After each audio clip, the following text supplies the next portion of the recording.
All right, all right, all right, all right, all right. Ladies and gentlemen, boys and girls, idealists and visionaries, I am your boy Ideal Tone, and I am here to make it known that we are back with another episode. Well, actually, it's not even another episode. We are back with an episode of Binge or Cringe, but it is a spinoff. All right. So we're going to do something a little different today.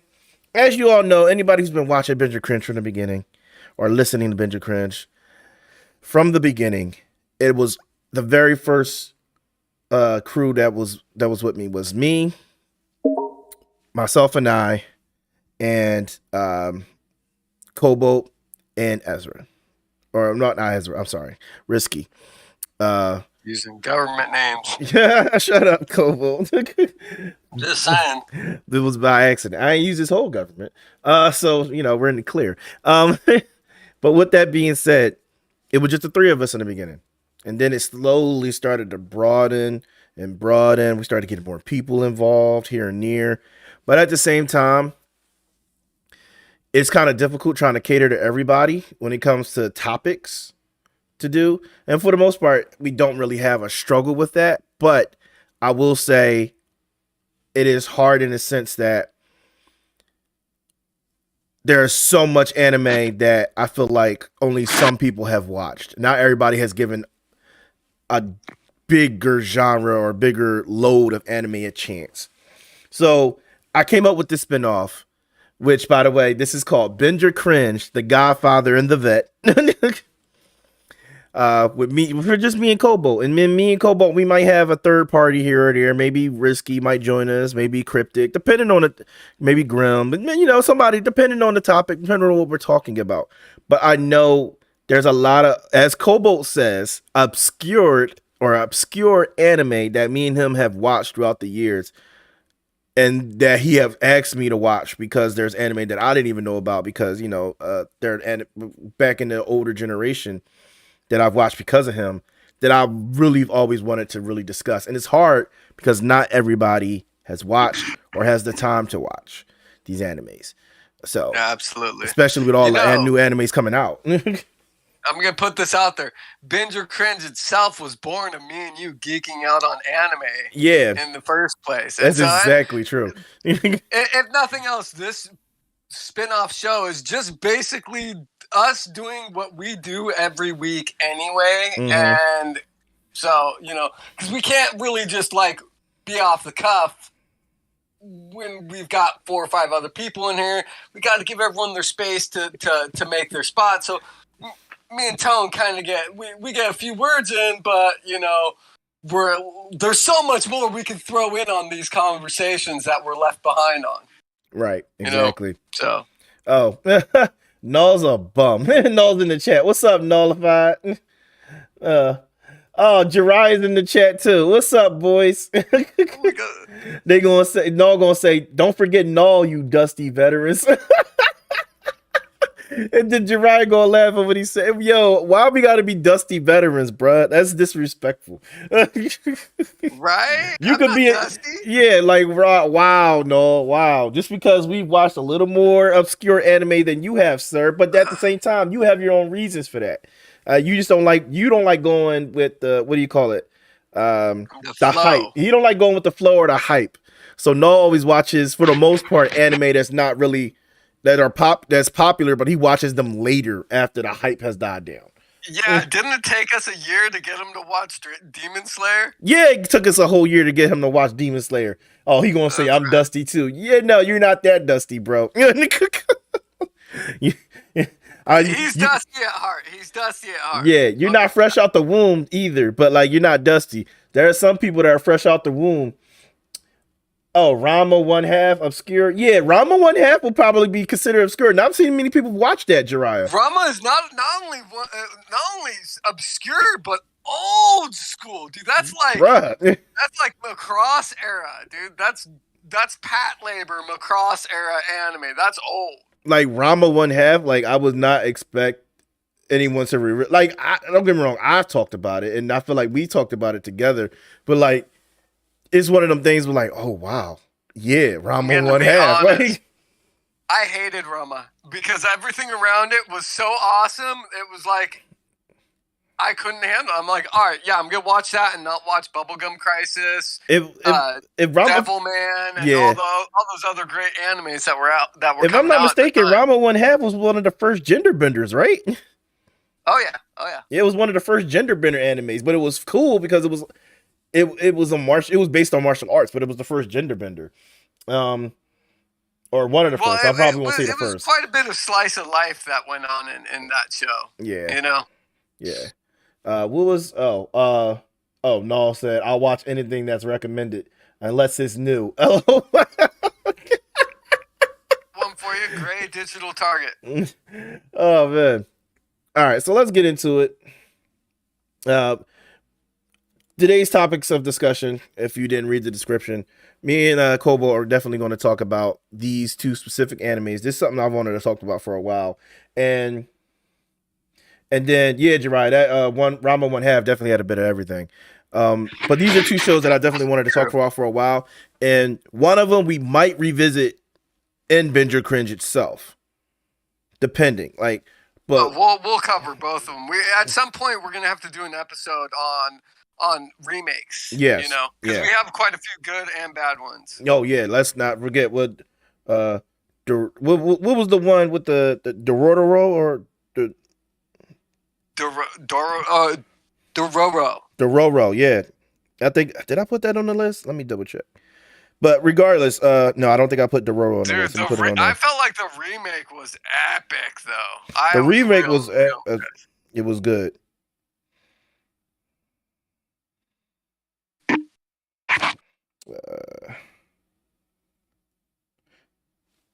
All right, so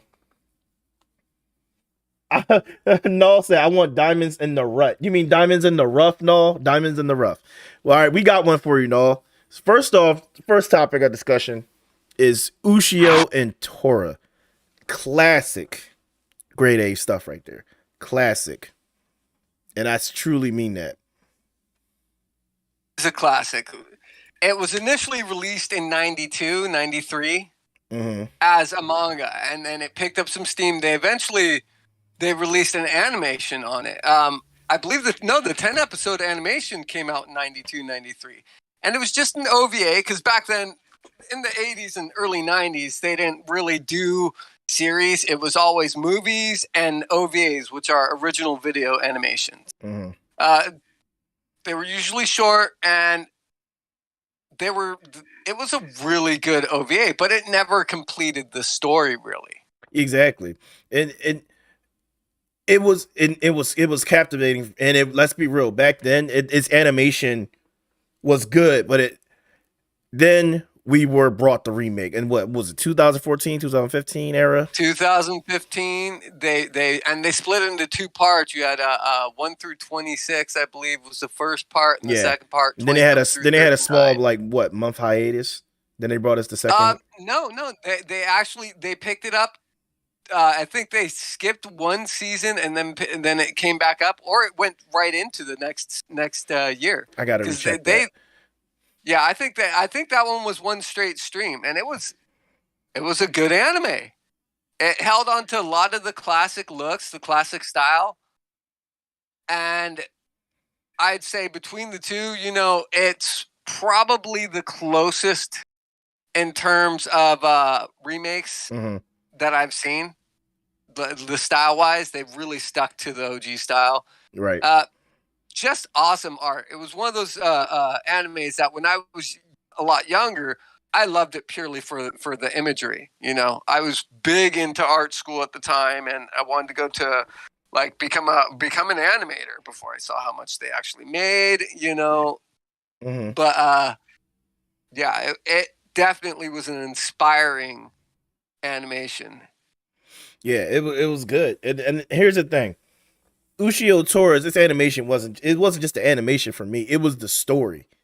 The story was something okay, don't get me wrong. We've seen similar stories in the past, but I think the way it was delivered was something that was different.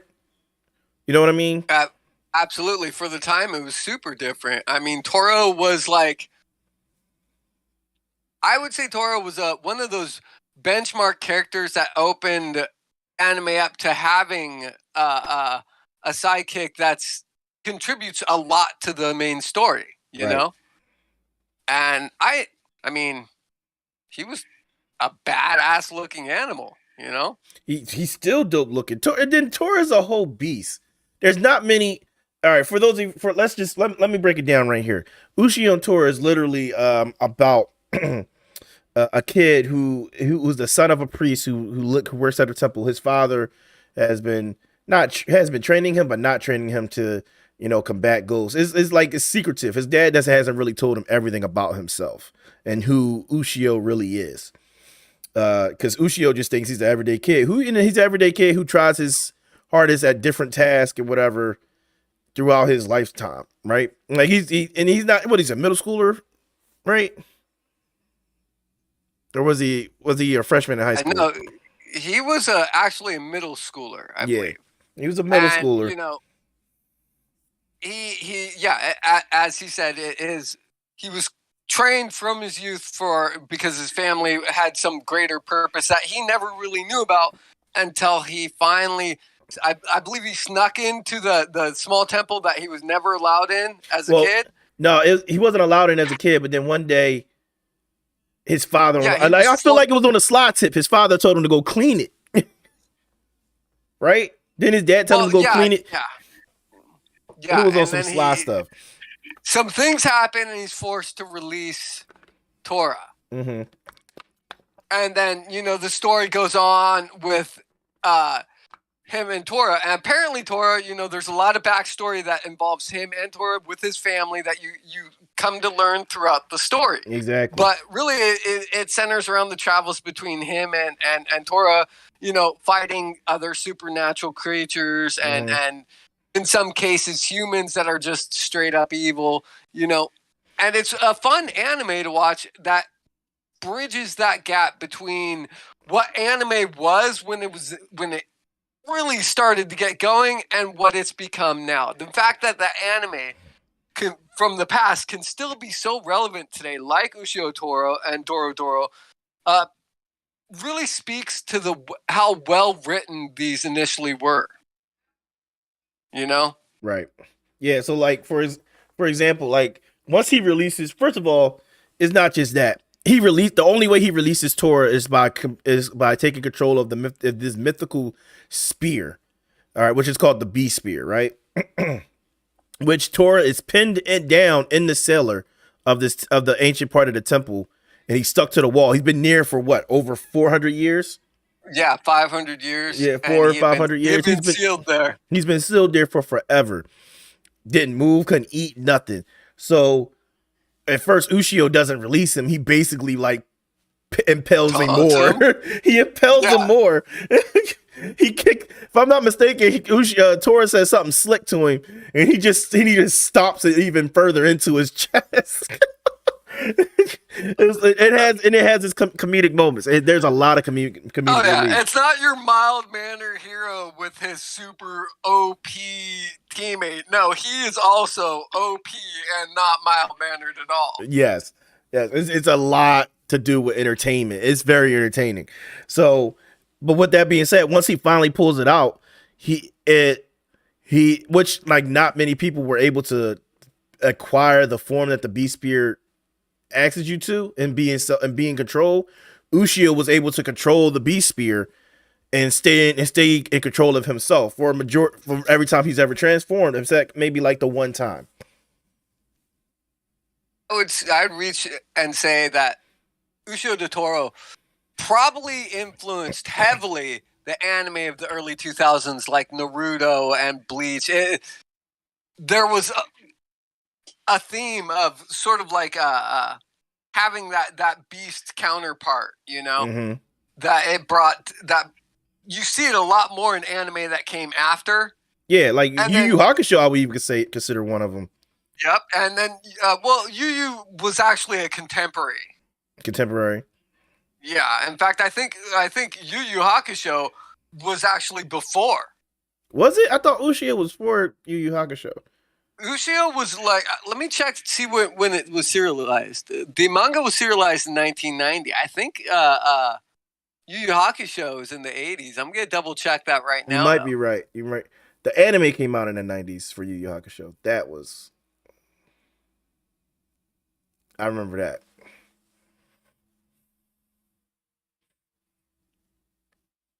But yeah, so while Kobo's looking that up, that's basically like how everything started. Now and like Kobo said, they don't just fight fellow other yokai who threaten them and or whatever. They fight. They're fighting yokai and bad people alike. Is in I stand corrected. January 1990 for Ushio, and December 3rd, 1990 for Yu Yu Hakusho. Ooh, nice. Same year. Same year. Like two bangers. Same year. That like doesn't seem crazy now, but that's huge for like 1990s, bro. Right. Exactly. But Ushio and Tora, it like expands as it spans throughout to complete the story. Especially since the remake actually completed the entire story, if I'm not mistaken. Like as it spans outward, like there's a lot that happens. Ushio, at one point, he finally does lose control of the Beast Spear, and the Beast Spear takes over. But then he regains control thanks to the help of individuals who he's met and helped out throughout his travels. Along with Tora, not to mention, at the grand scheme of things, once you get past that part, don't give too much away. You know, we want people to take this time and go out and watch that stuff, I'm not saying too much. I'm just saying, at the grand scheme of things, you realize that there is a big bad that this story is leading up to, which you at first you wasn't sure. Like you just thought they were just going around slaying yokai, and you were just learning about Ushio himself and why he is and who he is. But there actually is a reason why he is who he is, and like there's a whole big bad, and the big bad, forget about it. The beauty of that anime for me was the fact that one, it did start as sort of almost a lighthearted comedy, you know, but as it got older, as the story progressed, it got more serious. You know, things that you had asked at the beginning of the series and forgotten about came back and were answered. Exactly. And at the same time, the world itself grew. Like the progression of the story in Ushio and Tora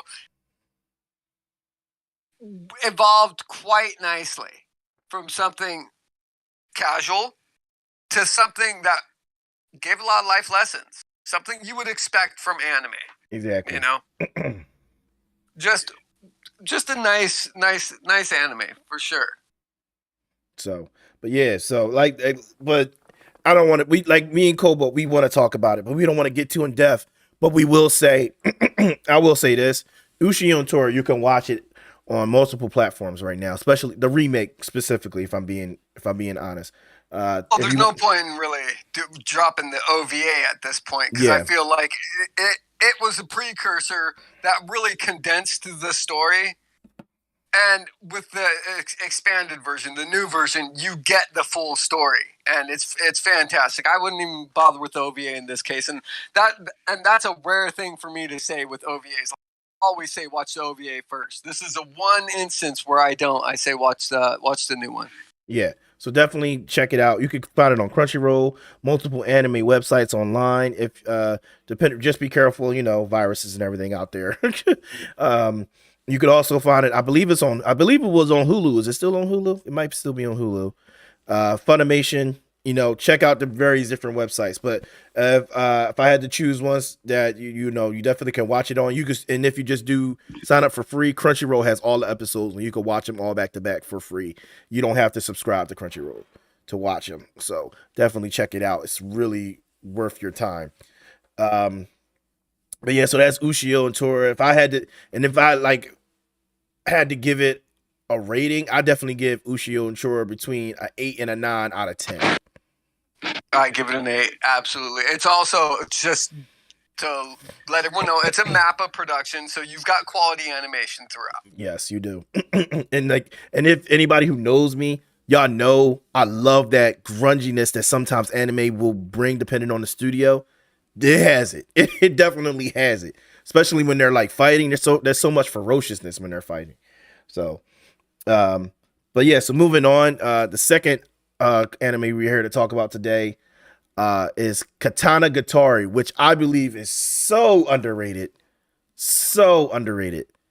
And not many people have seen or watched it. It is, I'll be honest with you, to the point where it's so underrated and obscure. I forget about it sometimes, but when I was like, wait a minute, I forgot I watched this. It was a span of like 26 episodes, I believe, or was it 12? And they were just no, it might have been.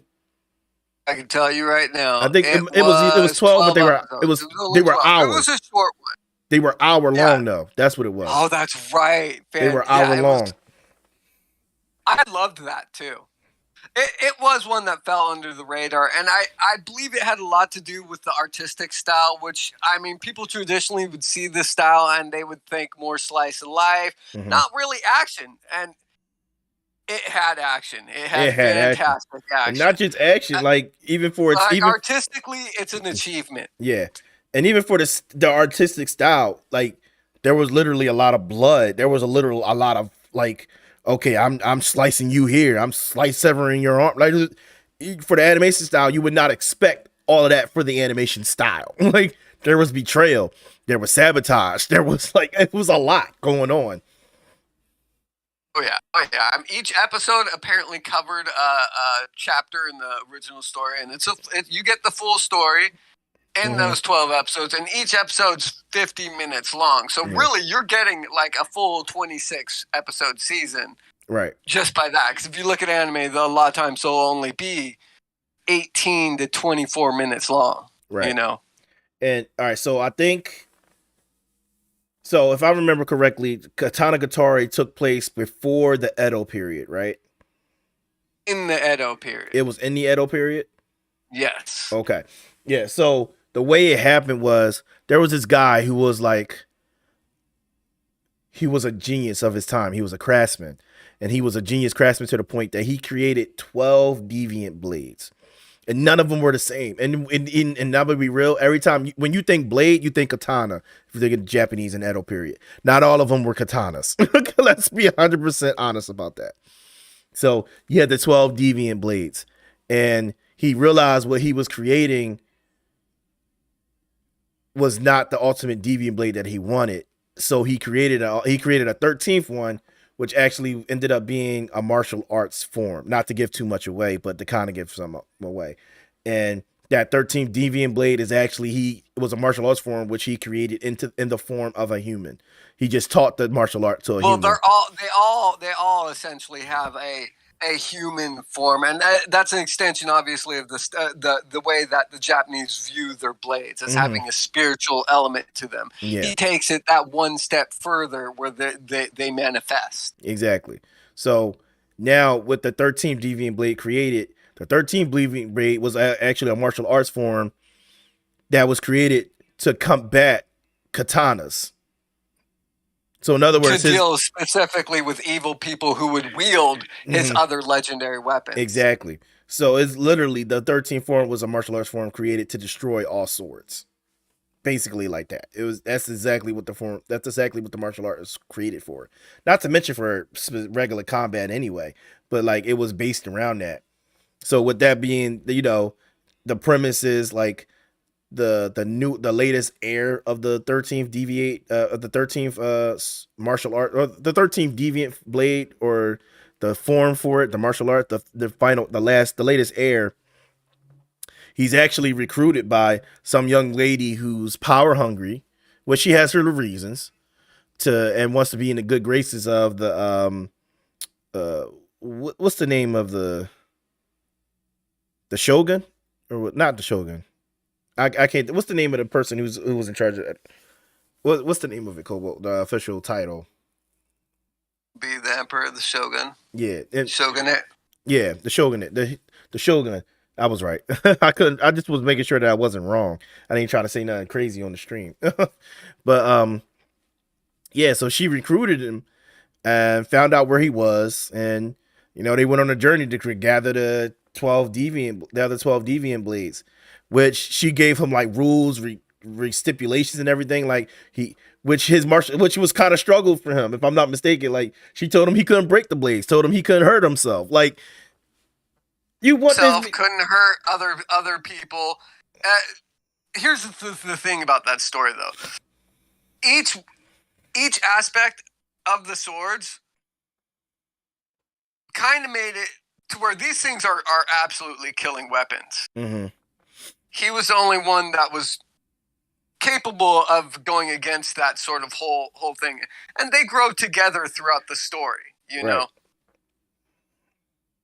But and you find the reasons why he created all the blades, why he created the 13th blade, you know, why she's so power hungry and what her real true purpose is. Great story. And not to mention there was a secondary party that were trying to accomplish the same things that they were, which there was another girl and her subordinate, who was a ninja. And how their story ties in with the other two. It was a lot going on. Not to mention the 13th Deviant Blade. He had a sibling. He had an older sister, and she was crazy powerful in her own right. And that had a side story. He had a side story with her, and that was wild. So yeah, so it's a lot jam packed into it. And just because the animation style looks the way it does not mean it is not entertaining in its own right. There's a lot of passion. There's a lot of artistry. There's a lot of fighting. There is blood. Like, for example, like the final fight in the series is one of my favorite fights of all time. I don't know if you remember it, Kobalt, but dude, I will never forget it. Like, it's top 10 sword fights in anime history. Yeah, like, because that's when top 20. Top 20. Top 20. Because that's when he became the completed form of the Deviant Blade for the 13th Deviant Blade. Mm-hmm. Like, it was like, at that point, my man lost it. It was one of the best fights I've ever seen in animation. I won't say it's the best, but it's one of it's one of my favorites. Let me say that. It's not one you wanna miss. If you like sword fights in anime, this should absolutely be on your list of anime to watch. Mm-hmm, for sure. So if I had to choose, I would definitely give Katanagatari. I feel like we went a little more in depth with Ushio and Tora. It's harder to go in depth with Katanagatari without giving out too much. Well, Katanagatari also doesn't have the history that Ushio and Tora has. Exactly. Like, remember, me personally, I watched Ushio and Tora in the 90s, and I was like, oh, this is awesome. But when I come to find out they remade it, I was all about. Oh, you're breaking up a little bit, Kobalt. Kind of like a guilty pleasure. You know, it's one that kind of It's one that a lot of people skipped on because the story was kind of it was a little weird, you know. Mm-hmm. Swords that take human form, and a lot of people had struggled with the initial concept of the story, and then the visual style of it so unique. Exactly. That I don't think people equated it to an actual action anime. I think they looked at it and they thought this is some Art Nouveau style that they're going with, you know, very traditional. And I think a lot of people didn't really expect that from it. True. Very true. So, but if I had to give it a rating, I'd definitely say Katanagatari is like a 7 or 8 for me. But that's good. That's a good rating, especially like not many people will expect for it to be such a good. And then the ending was perfect. So I'll probably say an 8. I'll give it an 8. You give it I'm still giving it 7 just because I wanted more of it. Mm-hmm. And there wasn't more of it to give, and I'm bitter about that fact. You know? You're bitter that it wasn't enough. Well, I mean, okay, it's only 12 episodes, but they are 50 minutes each. But even then, it's still 12 episodes. And you're like, at the end of it, you're left thinking, God, I could really use another 10 episodes. Right. Hey, I understand. Yeah, I definitely wanted more. Because even at the end, they said there was a continuation for his journey or something. But I don't know. They did. That would have been nice to probably see a little more. But at the same time, like his mission was completed. Yeah.